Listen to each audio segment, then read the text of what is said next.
Bom, gente, boa noite. Vim conversar com vocês mais um pouquinho a respeito do jogo de hoje, Vasco da Gama e Palmeiras. O Vasco foi derrotado pelo Palmeiras por 1-0, né, gol do Flaco Lopes, né, no primeiro tempo, após uma jogada, uma atrasada errada de bola do Ryan. Né, ele, de cabeça baixa, ele não viu a posição dos jogadores do Vasco na defesa, ele atrasou, jogou a bola nos pés do Flaco, que aproveitou a falha e fez o único gol da partida. Novamente nós vimos o Vasco ser um time reativo, jogamos igual como jogamos contra o Flamengo no jogo do domingo passado. O primeiro tempo foi igualzinho. Se você colocasse a camisa do Flamengo no Palmeiras, era o mesmo jogo, entendeu? E foi teve a mesma atuação, teve o mesmo desempenho. Você jogar recuado, você não foi para cima do Vasco, do Palmeiras. O Vasco não foi para cima do Palmeiras jogando com coragem, jogando com determinação. A partir do momento que tomou o gol, né, e começou o segundo tempo com as modificações que o Rafael Paiva fez com o time, novamente o Payet não jogou nada, novamente o Payet foi menos um em campo, novamente o Payet ele não pisa na área, o custo-benefício dele está muito alto, entendeu? O custo-benefício dele está muito alto, não tem. Esse custo-benefício dele não está valendo mais ele estar no Vasco, né, dessas situações que ele está tendo.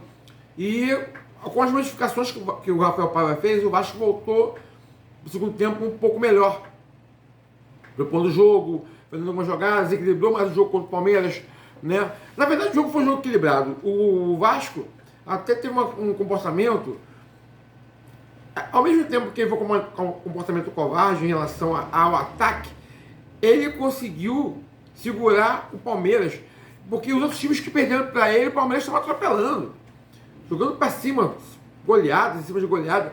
O Vasco tomou um gol do Palmeiras graças ao próprio Vasco, ao próprio erro que o Vasco cometeu. E então foi mais uma vez constatado o erro, né? O jogador que está no processo, agora novo, não passou dos 20 anos ainda, não chegou aos 20 anos de idade ainda, está no processo de maturação como atleta.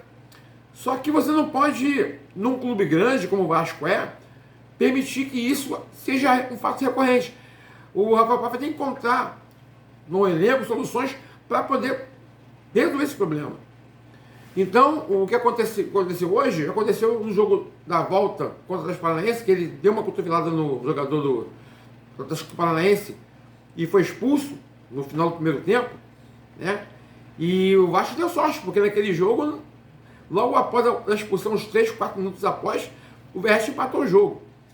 E então, hoje não aconteceu isso. O Ryan entregou a bola nos pés do Flaco Lopes, que fez o gol, aproveitou a falha, fez o gol da vitória do Palmeiras, né? E então o Rafael Paiva, numa entrevista coletiva, após o jogo, ele comentou a respeito desse problema do Ryan. Só que ele tem que procurar soluções. Você não pode ficar dando sempre a excusa de ter um jogador que está em fase de maturação. O Vasco da Gama é uma equipe gigante, é um time, é um clube gigante, é um clube de formação de jogadores, de atletas, não é de agora, é de muito tempo. Então não cabe mais esse tipo de desculpas, de evasiva em relação aos jovens, ok? O JP entrou, jogou bem. O GB entrou, jogou bem. O Lincoln fez o gol da vitória contra o Nacional na Beira-Rio. Então são jovens que têm potencial para jogar no Vasco da Gama. Só que tem que ter um poder de motivação? Sim. Só que o planejamento ele está sendo feito de forma errada. Você tem que colocar esses garotos para jogar. Tá? Porque eles vão ter que, uma hora vão ter que amadurecer. Não pode esperar. E o Vasco tem sem dinheiro, o Vasco não tem dinheiro para contratar. A 777 deixou completamente vazios os cofres da SAF, né? O Vasco mal teve condições de pagar os salários, né? Dizem que os salários do Vasco até o final do ano estão seguros. Não são informações que a gente não sabe o quão são verídicas elas, né? Então nós temos que achar soluções em casa. Em casa, o Rafael Paiva foi treinador da maior parte dessa garotada que está aí. Então, ele tem que procurar rodar esse elenco, para dar maturidade aos jogadores. Porque, por exemplo, por que ele não colocou o João Vitor para jogar hoje? Ele deixou o Léo Pelé, deixou o Maicon. Até que o Léo Pelé não comprometeu tanto hoje. Ele teve só um lance, uma falha, que ele escorregou na intermediária do Vasco no primeiro tempo e quase o Vasco tomou um gol. Só que não falhou mais, ele foi até regular. Né? A atuação dele não comprometeu o jogo, não. Entendeu? O que comprometeu o jogo foi o do Ryan, que entregar a bola para o Flaco Lopes. Né? E então, continuando com a análise do jogo, o Vasco foi até o final. Né? O Palmeiras teve um ou outro lance esporádico na área do Vasco, né? Um contra-ataque ou outro. Mas o Palmeiras é um time arrumado, é um time já pronto. Então ele conseguiu segurar esse ímpeto do Vasco, justamente porque o Vasco ele tem essa competitividade, esse jogo físico, ele está evidenciado. O que falta no Vasco realmente é o aspecto técnico. Você vê os jogadores como o próprio DVD, entendeu? O Verratti é muito bom dentro da área, na bola aérea, fazendo pivô, né? Mas tecnicamente, com a bola nos pés, ele não é um bom jogador, né? Assim como o DVD, ele é esforçado, ele tem uma parte física bem legal, só que tecnicamente ele é horrível. E o nosso grande craque, que eu vou colocar entre aspas, né, o Cédric Paé, o francês, não está entregando o que se espera dele.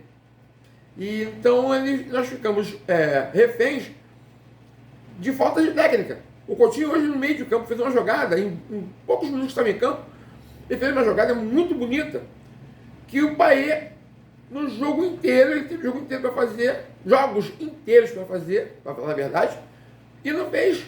Isso que o Coutinho fez 2 minutos no jogo de hoje no meio de campo. Então a gente tem que rever esses conceitos. Rever o time titular, tem que voltar o Matheus Carvalho no meio de campo, tem que voltar o João Vitor na zaga, tem que experimentar o Felipe Coutinho iniciando o jogo e certamente o Vasco vai ter um rendimento melhor.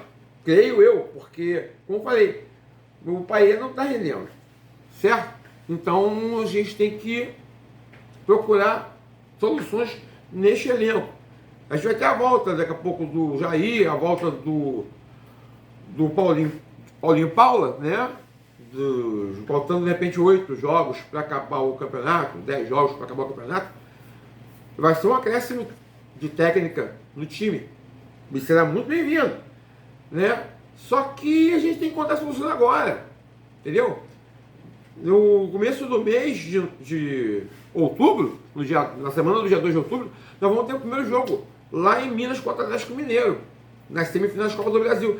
Nós temos que procurar soluções, nós temos que botar um esquema tático que possa fazer o Vasco extrair o melhor dos jogadores que nós temos, porque, como volto a dizer, já falei em outros vídeos, o elenco do Vasco é um elenco tecnicamente inferior até os outros 3 semifinalistas. O Corinthians se pensou muito bem na janela de transferências, o Flamengo já tem um elenco muito bom, o Atlético Mineiro tem um elenco também muito bom, o Vasco não, a janela do Vasco foi terrível para mim. Teria que contratar pelo menos um zagueiro, ele não contratou nenhum.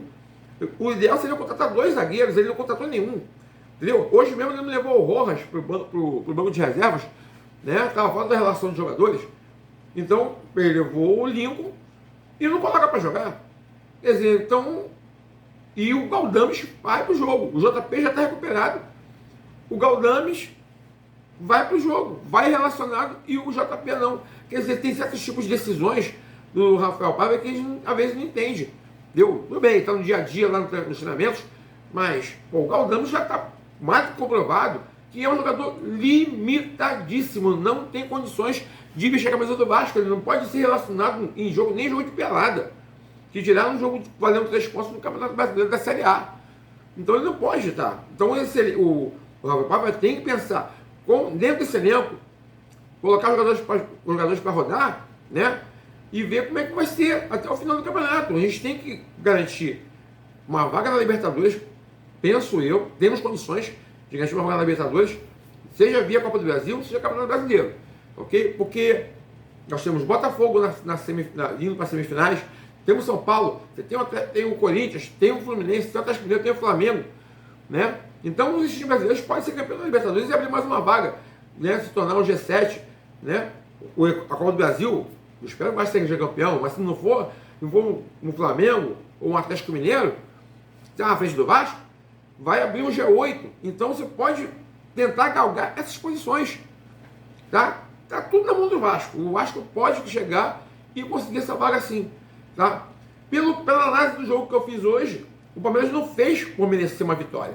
Ele vai merecer uma vitória por causa de um aproveitamento de uma falha individual e por ter um time mais arrumado. Mas a apresentação de jogo em si, não. Entendeu? Foi um jogo equilibrado. Foi um jogo completamente equilibrado. Entendeu? Então agora a gente tem que esperar a semana. O Vasco vai ter semana cheia agora, né? Para montar uma equipe, para ver quem vai jogar na próxima partida e nos prepararmos para as semis da Copa do Brasil. Ok? Essa é a opinião minha. Sou o Rigas, do canal Nerd Vascaíno na Cozinha. Curtam, compartilhem, deixem o seu like e comentem. Tá ok? Estamos juntos aí. Uma boa semana para todo mundo. Fiquem com Deus. Saudações vascaínas.